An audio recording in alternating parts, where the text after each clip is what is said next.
JEE में पूछा गया बाइनोमियल का क्वेश्चन है। देखो इस क्वेश्चन में क्या दिया गया है, if the sum of the coefficient of all even powers of x in the product is 61, यानी कि एक्स की फॉर्म में जो इक्वेशन है इन दोनों का प्रोडक्ट करके इसके जितनी भी इवन पावर है एक्स की, है ना, उसके कोएफिशिएंटों का जो सम है वो 61 दिया गया है, ऐसे समझिए। Then find the value of n. अब देखो किस तरह का प्रोडक्ट है ये है 1 plus x plus x square plus x cube, इस तरह से चल रहा है। एंड सो कहाँ तक है, एक्स की पावर 12 तक। इसका प्रोडक्ट है किसके साथ, 1 minus x plus x square minus x cube plus and so last में भी एक्स की पावर 12 तक। इन दोनों को मल्टीप्लाई किया गया है। मल्टीप्लाई करके जो भी इवन पावर है एक्स की, जैसे एक्स स्क्वायर आएगा, एक्स 4 आएगा, एक्स 6 आएगा, ये कहेंगे इवन, है ना। तो इन सब का जो है प्रोडक्ट है कोएफिशिएंट का वो 61 दिया है। तो इस तरह के क्वेश्चन में देखो क्या करेंगे, अभी मल्टीप्लाई करना तो बड़ा टफ है, तो हम इसको क्या मान लेते हैं कि वो ये मल्टीप्लाई करके इस तरह का आया होगा, ये 0 बस ये 1x, यानी कुछ तो कोएफिशिएंट आएंगे ना इसकी, इस फॉर्म में तो आएगा जैसे 1 को 1 से मल्टीप्लाई करेंगे फिर x से मल्टीप्लाई करेंगे कोएफिशिएंट आएंगे। इसका मतलब कहीं कहीं बिना x का भी आएगा ये, जिसमें x की पावर 0 का कोएफिशिएंट होगा, ये a1x होगा फिर a2x होगा, तो हम इस तरह से इसको मान देते हैं a3x3, इसी तरह a4x4, इस तरह से आया एंड सॉल्व उसको। अब इसको करने का तरीका क्या होता है, अब इसको हमने ये मान लिया है ना, अब यहाँ से हमें कोएफिशिएंट निकालने पॉजिटिव और उनका सम करना है जो 61 है। अब इसको करने का ये तरीका होता है कि x इज इक्वल टू 1 रख लेते हैं बार दोनों साइड में।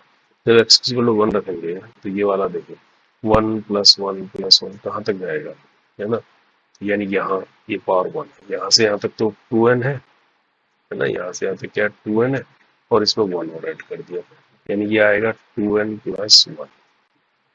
ये सब 1 1 बन जाएंगे ना, यहाँ से यहाँ तक 1 बनेंगे, फिर 2n तक तो यहाँ तक होगा, ऐड करेंगे तो साथ में एक और n उड़ जाएगा, 2n प्लस 1 होगा। और इस वाले में देखो क्या होगा, ये 1 होगा, ये माइनस 1 होगा, ये फिर प्लस 1 होगा, ये माइनस 1 होगा, यानी कि ये सब कैंसिल हो जाएंगे, है ना लास्ट तक।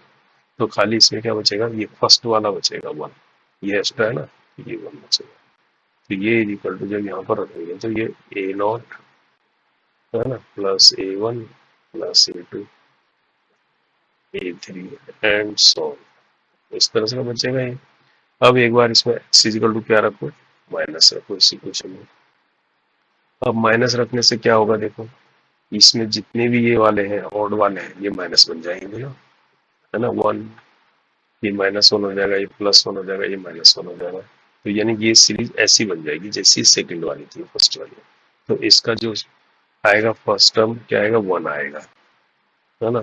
और ये कैसी बन जाएगी, ये सब पॉजिटिव बन जाएंगे, ये माइनस रखेंगे तो ये भी प्लस हो जाएगा, ये तो स्क्वायर है तो प्लस ही रहेगा, है ना। तो ये सब पॉजिटिव, यानी ये फर्स्ट की तरह बन जाएगा, यानी इसका सम करेंगे 1 का तो ये ऐसा आएगा। तो अब लेकिन इस तरफ क्या होगा, इस तरफ अल्टरनेट आएगा, a0 ये माइनस में आएगा x, है ना, ये पॉजिटिव आ जाएगा एक्स स्क्वायर a2, है ना, ये माइनस a3 आ जाएगा, ये प्लस a4 आ जाएगा। देख रहे हो। अब इसमें हमें कोएफिशिएंट चाहिए किसके, जो इवन पावर हो, इवन पावर मतलब इवन पावर यहाँ पर कौन कौन सी है, जैसे दिखाए a0 हो गया, a2 हो गया, a3 हो गया, a4 हो गया, इस तरह की है ना ये सब इवन है।